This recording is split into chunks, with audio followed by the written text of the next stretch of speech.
आज हम स्टडी करेंगे class 10 math sample paper. Standard है for 2021 CBSE board exam term 1 जो नवंबर और दिसंबर में होने वाला है। क्वेश्चन नंबर 1 है the ratio of LCM and HCF of the least composite and the least prime number is. तो सबसे पहले तो आपको बता दें कंपोजिट नंबर क्या होता है। कंपोजिट नंबर मतलब होता है डिवाइजिबल नंबर। डिवाइजिबल नंबर जो नंबर और नंबर से क्या होता है डिवाइड होता है, या फिर यूँ कह सकते हैं कंपोजिट नंबर हम उसको कहते हैं जिसके कम से कम 3 फैक्टर हों। क्या है कि प्राइम नंबर की डेफिनेशन क्या है, the number which has only 2 factors, एक तो 1 और एक नंबर इटसेल्फ। तो लीस्ट कंपोजिट नंबर हमारा क्या है 4, लीस्ट प्राइम नंबर क्या है 2, दोनों का एलसीएम क्या है 4 और 2 का एलसीएम क्या है 4, एचसीएफ क्या है 4 2, वो एचसीएफ 4 2 का क्या होगा 2, दोनों के बीच में रेशियो 4:2, तो कितना आ गया 2:1। जब भी आपको रेशियो निकालना हो तो जो पहले लिखा होता है, जैसे कि ये बोल रहा है कि रेशियो ऑफ एलसीएम, तो रेशियो ऑफ एलसीएम पहले ही आना चाहिए। अगर इधर उधर हो गया तो ये उल्टा आ जाएगा, क्योंकि 2 अल्टरनेट है यहाँ पे, ए 1:2 और 2:1। तो जो पहले आएगा पहले उसी को लिखना है, ये ध्यान रखना। 4 एलसीएम है और एचसीएफ 2, 4:2 कितना हो गया 2 2 जा 4, 2 1 जा, तो 2:1 आ गया। तो इस प्रकार हमारा क्वेश्चन नंबर 1 का बी पार्ट ये करेक्ट आंसर है। अब हमारे पास question number 2, the value of K for which the lines 5x + 7y = 3 and 15x + 21y = k, कौन साइड इज 9, बी पार्ट है 5, 7 और 18। तो सबसे पहले हम इसको स्टैंडर्ड फॉर्म में लिखेंगे। जो राइट हैंड साइड में 3 है इसको लेफ्ट हैंड साइड में ले जाएंगे। 5x + 7y - 3 = 0, 15x + 21y और ये -k = 0। अब कॉन्साइड लाइन का मतलब होता है विच हैज़ इनफाइनाइट सॉल्यूशंस। तो इनफाइनाइट सॉल्यूशन के लिए क्या है, ये है कंडीशन। अगर 2 लाइनें इस प्रकार से हैं a1x + b1y + c1 = 0 और a2x + b2y + c2 = 0, तो कंडीशन क्या होती है a1/a2 = b1/b2 = c1/c2। तो कोएफिशिएंट के बीच में ये रेशियो होना चाहिए। तो हमारे पास क्या है, हमें जैसे कि k निकालना है तो हम ये देखेंगे 5/15 ये दोनों नोन है और -3 k इज अननोन, -3/k, तो ये हमारा c1/c2 और a1/a2 को लेंगे साथ में। तो ये क्रॉस मल्टीप्लिकेशन करके कितना आ गया 5k = -45, k = क्या हो जाएगा, और सॉरी ये -k है तो ये कैंसिल हो जाएगा, ये -3 है, ये -k है ना, -3 -k, तो दोनों कैंसिल हो गया। तो ये हमारा आ गया k = 9। तो k की वैल्यू क्या होगी 9, यानी ए हमारा करेक्ट आंसर है। अब है क्वेश्चन नंबर 3। क्वेश्चन नंबर 3 में है a girl walks 200 metre towards east and then 150 metre towards north and the distance of the girl from the starting point. Question easy है, हम ऐसे ही डायग्राम बनाएंगे। A girl walks 200 metre towards east, तो ये east direction में जाती है 200 मीटर। ईस्ट जाने के बाद ये जाती है नॉर्थ की तरफ 150 मीटर, तो ये 150 मीटर हो गया। ये क्या है नॉर्थ, ये क्या है ईस्ट, नॉर्थ ईस्ट, तो ये कितना होगा 90 डिग्री। अब स्टार्टिंग पॉइंट ये है गर्ल्स का, तो हमें क्या निकालना है हाइपोटेन्यूस। तो हाइपोटेन्यूस ये है, अगर इसको ए बी सी मान लें तो हमें क्या निकालना है AC। तो AC कितना कैसे होगा हाइपोटेन्यूस, AC = क्या होता है पाइथागोरस थ्योरम में, बेस का स्क्वायर, बेस कितना है 200 स्क्वायर, और ये क्या है परपेंडिकुलर 150 स्क्वायर। तो ये आ जाएगा हमारा,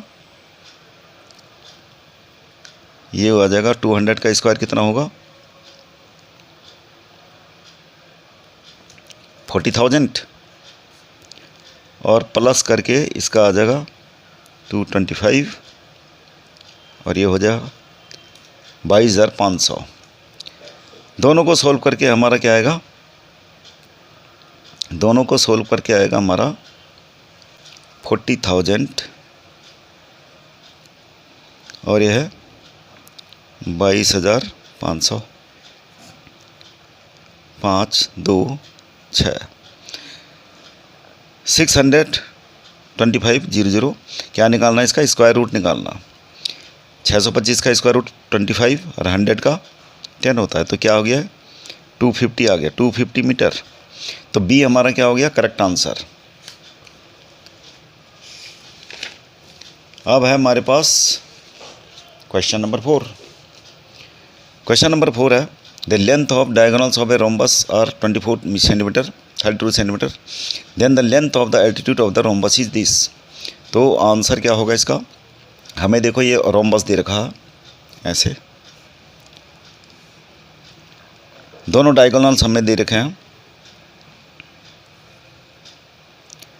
तो डायगोनल्स क्या करते हैं, इसे बाइसेक्ट करते हैं, वो भी 90 डिग्री में, ये पता होना चाहिए। ये 12 हो जाएगा, ये 12 हो जाएगा, ये 16 हो जाएगा, ये 16 हो जाएगा। अगर A B C D rhombus है तो ये 90 डिग्री है, राइट। ये रोम्बस के जो डायगोनल्स होते हैं एक दूसरे को 90 डिग्री में बाइसेक्ट करते हैं, ये पता होना चाहिए। और हमें निकालने एक्चुअल में एल्टीट्यूड, इस एल्टीट्यूड को मान लो h, लेकिन हमें क्या चाहिए, ये बेस चाहिए, यानी हमें ये रोम्बस की साइड चाहिए, रोम्बस की साइड चाहिए। तो हमें डायगोनल दे रखे हैं, तो डायगोनल हमें ये प्रॉपर्टी जो फार्मूला है हमारे पास, area of rhombus, area of rhombus, area of rhombus क्या होता है हाफ मल्टी d1 d2, मतलब दोनों डायगोनल का प्रोडक्ट और उसको डिवाइडेड बाई 2। तो दोनों डायगोनल्स क्या हमारे 24 मल्टी 32 डिवाइडेड बाई 2 कितना हो गया 12, 12 दूनी 24 का 4 हासिल 2 पार्टियाँ 36 और 2 38, 384 सेंटीमीटर स्क्वायर, ये हमारा एरिया ऑफ रोम्बस आ गया। अब दूसरा फार्मूला भी अप्लाई करेंगे, क्योंकि हमें चाहिए हाइट, एल्टीट्यूड चाहिए हमें, बेस मल्टी एल्टीट्यूड होता है, यानी दोबारा से यही अप्लाई करेंगे, area of rhombus, area of rhombus ये क्या होता है base multi altitude, base multi altitude. तो बेस कितना है, बेस हम निकालेंगे, इसका मतलब बेस निकालना पड़ेगा। बेस कैसे निकालेंगे, ये 90 डिग्री है, ये 16 है, ये 12 है, तो हम ये DC निकालेंगे। यहाँ पे ये DC है, DC कितना होता है, DC होगा हमारा बेस का स्क्वायर, बेस किसको मान लो 12, 12 स्क्वायर प्लस 16 स्क्वायर, ये हो जाएगा हमारा 144 256, ये हमारा हो गया 400 और ये आ गया 20। तो DC हमारा 20 सेंटीमीटर आ गया। अब क्या अप्लाई करेंगे, DC मल्टी क्या होना चाहिए H, एरिया ऑफ रोम्बस है, DC मल्टी H, ये area of rhombus, area of rhombus हम निकाल चुके हैं 384। अब DC कितना, H कितना हो जाएगा, DC कितना हमारा 20, 384, तो H इक्वल टू कितना हो गया 384 डिवाइडेड बाई 20, यानी हमारा क्या आ जाएगा 19.2 सेंटीमीटर।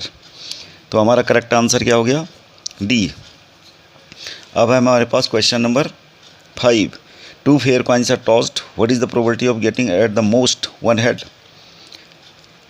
सबसे पहले तो आपको बता दें एट द मोस्ट का मतलब क्या होता है, वन हेड और वन हेड से कम। तो fair coins are tossed, 2 fair coins, तो हमारे जो आउटकम्स होंगे, टोटल पॉसिबल आउटकम्स क्या होंगे, HH, TT, TH और HT। तो टोटल पॉसिबल आउटकम्स हमारे ये हो गए, these are the total possible outcome. और at the most one head ये हमारा फेवरेबल आउटकम हो गया। तो फेवरेबल आउटकम क्या हो जाएगा, eight the most one head मतलब वन हेड और वन हेड से कम। तो उसमें काउंट क्या क्या हो जाएगा, वन हेड से कम क्या है, 0 हेड, 0 हेड में क्या है TT भी आएगा, वन हेड TH हो गया, वन हेड ये वाला। तो पॉसिबल आउटकम्स हमारे की ये हो गए सारे, TT, TH, HT। मतलब इसका सैम्पल स्पेस क्या है, नंबर्स में ये क्या है n=3, और ये क्या है टोटल पॉसिबल आउटकम कितने हैं 4। तो हमारा जो है eight the most one head हमारी प्रोबेबिलिटी कितनी हो जाएगी eight the most one head, probability हो जाएगी फेवरेबल आउटकम क्या है 3, टोटल पॉसिबल आउटकम 4, 3/4, यानी हमारा करेक्ट आंसर क्या हो गया ए। अब है क्वेश्चन नंबर 6। क्वेश्चन नंबर 6 का सॉल्यूशन होगा, ट्राइंगल ABC हमें दे रखा, ट्राइंगल ABC, ये ट्राइंगल ABC है और ट्राइंगल PQR, ये बोल रहा है कि दोनों क्या हैं सिमिलर हैं। इफ़ AM है एंड PN और PN बोल रहा, AM and PN are altitudes of triangle ABC and PQR respectively, और हमें दे रखा है यहाँ पे कि AB² upon PQ² equal to 4:9, यानी 4/9। देन AM और PN दोनों के बीच में रेशियो क्या होगा। अब देखो कि ये एल्टीट्यूड है तो ये क्या है 90 डिग्री, और ये दोनों ट्रायंगल ABC और PQR क्या है सिमिलर हैं, तो ये एंगल तो होगा इक्वल। तो डबल ए रूल से दोनों ट्रायंगल्स क्या हो गए सिमिलर हो गए, राइट। ये एंगल इक्वल होंगे, क्यों? क्योंकि ABC और PQR क्या है दोनों सिमिलर हैं, और एल्टीट्यूड क्या होती है बेस से 90 डिग्री बनाएगी। तो इस डबल ए रूल से दोनों triangles triangle ABM will be similar to triangle PQN। अब AB अपॉन PQ हमें दे रखा, तो करस्पॉन्डिंग क्या होती है साइड्स AB अपॉन PQ का रेशियो किसके इक्वल होगा AM अपॉन PN, हमें यही निकालना था। अब इसका मतलब क्या है, हमें AB अपॉन PQ निकालना है। तो AB अपॉन PQ हम यहाँ से निकाल लेंगे, AB अपॉन PQ ये क्या है 4/9, यानी कितना हो गया 2/3। तो इसका मतलब क्या हुआ AM upon PN equal to 2/3 आ गया, यानी 2:3। 2:3 ये हमारा करेक्ट आंसर है, यानी D। अब है question number 7। If 2 sin² beta minus cos² beta equal to 2 then beta is, तो इसमें करेंगे हम solution 2 sin² beta minus cos² beta equal to 2, तो हमें बीटा निकालना है। तो हम एक ही में कन्वर्ट कर लेंगे, साइन को या तो कॉस में चेंज कर दो या कॉस को साइन में, इसको कर लेते हैं 1 minus cos² beta minus cos² beta equal to 2, 2 minus 2 cos² beta minus cos² beta equal to 2, ये हो जाएगा 2 से 2 तो वैसे ही कैंसिल हो गया। अब हमारा क्या बचा -3 cos² बीटा इक्वल टू 0, यानी cos² बीटा इक्वल टू 0, ये सारा इधर जाएगा तो 0 हो जाएगा। अब है cos बीटा इक्वल टू भी क्या हो जाएगा 0, cos, अब 0 किसकी वैल्यू होती है कॉस में, cos 90 होती है, तो बीटा इक्वल टू कितना आ गया हमारा 90 डिग्री, यानी हमारा आंसर होगा बी, क्वेश्चन नंबर 7। अब है prime factors of the denominator of a rational number with the decimal expansion 44.123 are. हमें क्या है ये डेसिमल एक्सपेंशन दे रखा है 44.123। अब इसको क्या करेंगे, ये बोल रहा डेनोमिनेटर के फैक्टर क्या होंगे, तो इसका डेसिमल हटा देते हैं, 1000 हो जाएगा। 44.123 1000 माने 10 की पावर 3। अब 44.123 10 के फैक्टर क्या होते हैं 5 × 2 इसकी पावर 3, तो सारे फैक्टर हमारे क्या होंगे 5 या 2 होंगे, यानी हमारा आंसर है सी। अब है क्वेश्चन नंबर 9। ये बोल रहा है क्वेश्चन नंबर 9 में कि x = a y = b are intersecting parallel और ओवरलैपिंग। तो x = तुम ग्राफिकली भी दिखा सकते हैं इसको, ये लिया ग्राफ x = a मतलब this is x axis this is y axis,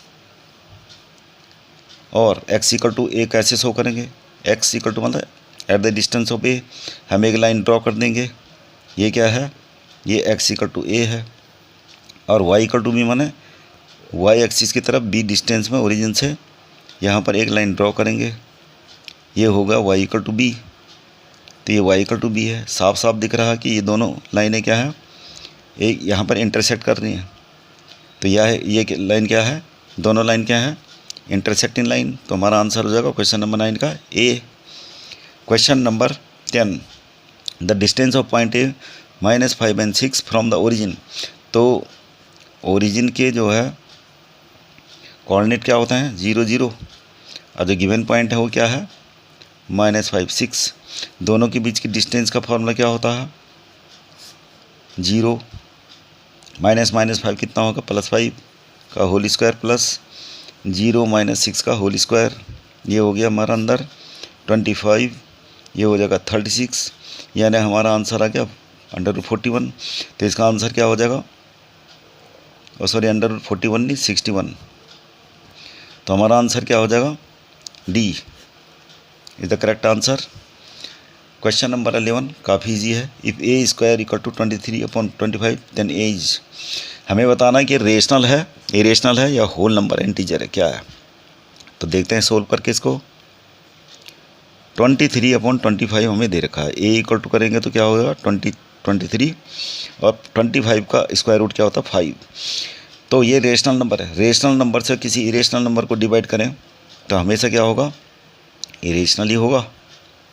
तो इसलिए क्या होगा, ये इरेशनल नंबर, यानी करेक्ट आंसर इज बी। बाकी आप लोग बाकी क्वेश्चन जो है आप PDF डाउनलोड कर सकते हैं या फिर आप स्टडी कर सकते हैं ऑनलाइन। लिंक दे रखा कमेंट बॉक्स में, पूरा सैम्पल पेपर आप सोल्व कर सकते हैं। उसमें विद सॉल्यूशन दे रखा वेबसाइट में, वेबसाइट का लिंक दे रखा। और अगले वीडियो के लिए आप सब्सक्राइब कर सकते हैं ताकि हम रेस्ट ऑफ क्वेश्चन जो है आपको सोल्व करके दिखा सकें। Thank you.